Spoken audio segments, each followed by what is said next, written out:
In this video, we will show how you calculate for the profitability ratio, specifically for the return on equity.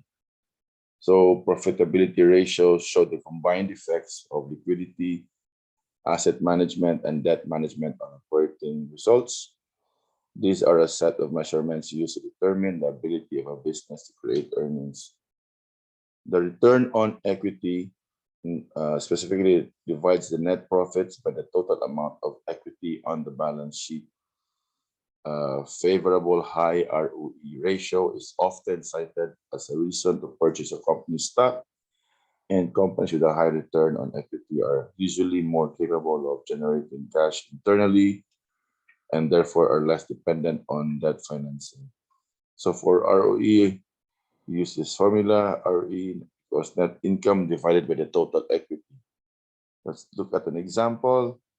Here, where a fire destroyed a large percentage of the financial records of the hospital, you have the task of piecing together information to prepare a financial report.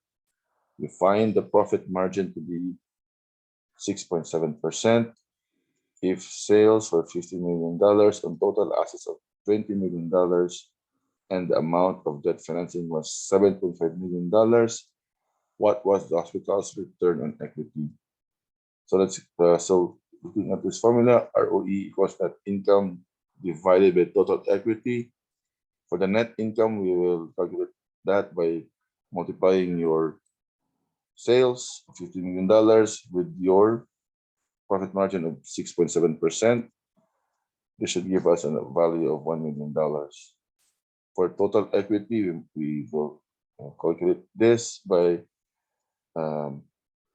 calculating from your total assets your debt financing of $7.5 million. So this should give us a value of $12.5 million. And so $1 million divided by $12.5 million equals 0.08 or 8%. This represents your return on equity.